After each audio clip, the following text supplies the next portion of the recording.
So the first thing I did here was to trim off the edge of the Ankara that I want to use.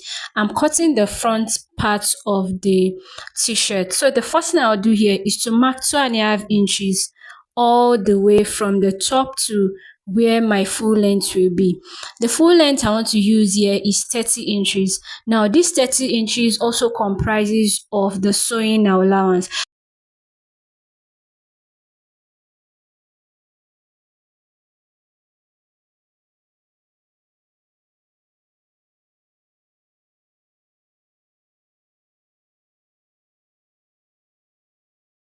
So when I was done marking the full length and the 2.5 inches that I marked earlier, this 2.5 inches is meant for the button placket. So it's now time to start marking the vertical measurements. The first one I marked here is the shoulder measurements, which I normally use 8 inches, but because this is a t-shirt, I made use of 9 inches just so that it can be free. After marking it, I went down for my shoulder slope by 1 inch. After that, the measurement I use for the round of my neckline, how round my neckline will be, I used 3.5 inches by I used 3 inches by 3 inches, 3 inches for the width and 3 inches for the depth. That was the measurement that I used. For my armhole measurements, I made use of 8 inches. So after 8 inches, I marked my chest measurement. That's my bust measurement. So this time around, my bust measurement is quarter of my bust divided by 4. Then I added 2 inches to it, 1 inch for sewing allowance, then another 1 inch for the ease allowance. After which I connected the shoulder slope to my chest measurement, my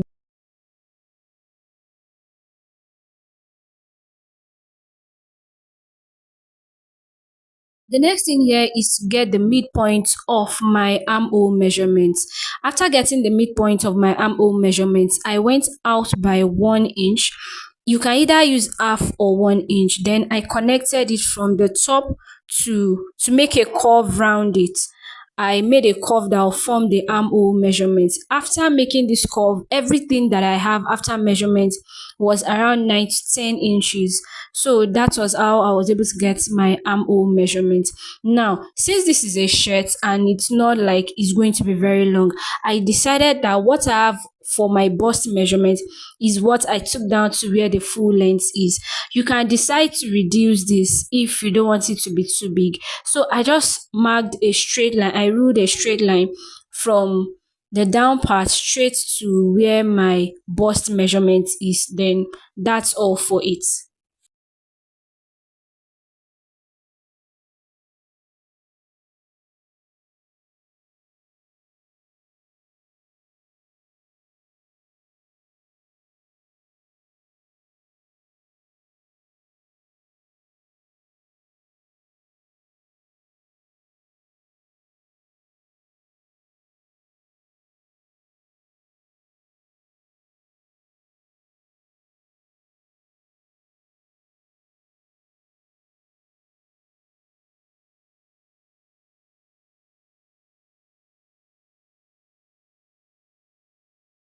So to cut the back piece, please look closely at what I'm doing. You can see that the back piece is a few inches higher than the front piece. This is intentional. So after I made it a bit higher, I went up by 1 inch from the shoulder slope area. I went up by 1 inch. So the back piece will be higher than the front piece. Then I ruled it out. After ruling this out, I went to where the front piece is. Then I also marked 1 inch through the shoulder measurements, through the shoulder slope. Now, the 1 inch that I marked for the front piece, I will cut it off. The 1 inch that I cut off from the front piece of the shoulder piece is what I added for the back piece, is what I replaced for the back piece. So just watch what I'm doing. I'm going to cut it off. Eventually, you see how the shirt will be. If you notice shirts, package shirts that they sell in boutiques, you notice that the beginning there's a joining at the front. Now, how you're able to achieve that joining is just exactly what I'm doing here. So usually the back piece will be few inches, like 1 inch higher than the front piece. it will be 1 inch higher than the front piece. You see it as I go along and I cut it.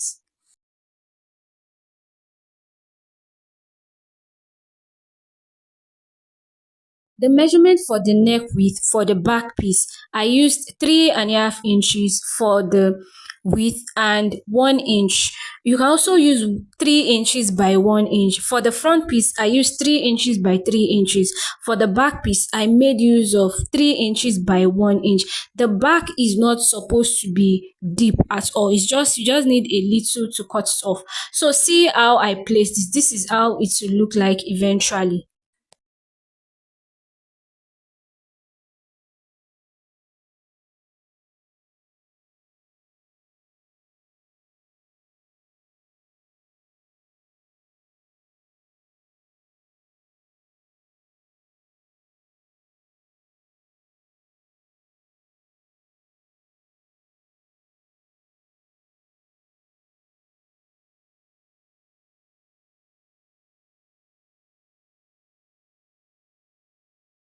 The next thing I did here was to join it at the shoulder, but before then, I went ahead to add paper stay, soft stay, to where the button placket will be. This is just to make it very strong. Then I used my iron to fold half inch, then 1 inch for where the button placket will be. It's just to make it easy for me when I'm sewing. Then after that, I measured what I have for my armhole measurement. This is what I will use to cut my sleeve, the sleeve of the t-shirt. For the t-shirt, I went down by 4 inches for the shoulder cap. Then I marked 4 inches. Then I ruled a slant line. After ruling that slant line, I measured the middle point of the slant line. Then I made a curve as if I want to draw an S shape. That was how I was able to cut the sleeve. This is like the simplest method I know when you are cutting the sleeve of anything. Now, the sleeve of your t-shirt does not have to be this deep all the time. It really depends on what you want to cut and what you want. Mine is not like a fitted t-shirt, so that was why I decided to use this method. Usually for men t-shirt, packet t-shirt that is always fitted, it's not always this deep. You just need something small, a little curve.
So for this t-shirt, I'll be making use of a bishop collar.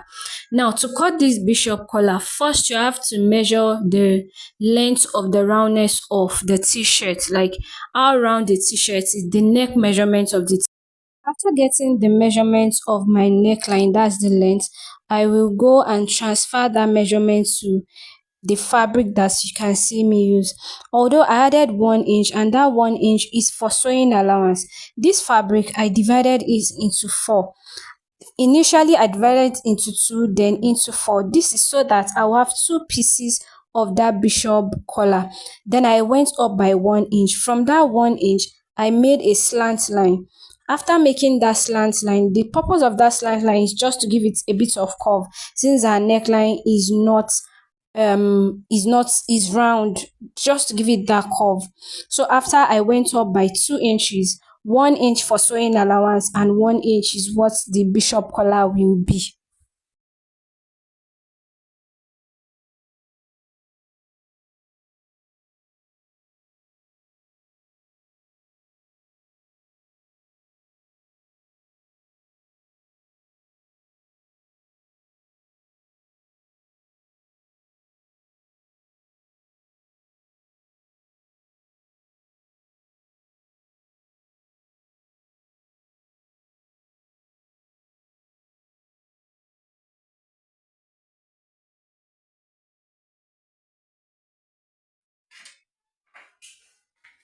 So I went ahead to join the two pieces of the bishop collar together. Then I took it to my iron. I ironed it. After that, I folded inwards one piece of the bishop collar. This is to make it easy for me when I'm sewing. The other piece is the one I will attach first. Then I would then sew down this one at the back. I will attach the one that I did not fold first. Then this one, I'll just layer it on top of the neckline. And with that, we've come to the end of today's tutorial. Please do well to subscribe to my YouTube channel, like, and give it a thumbs up. See you next time.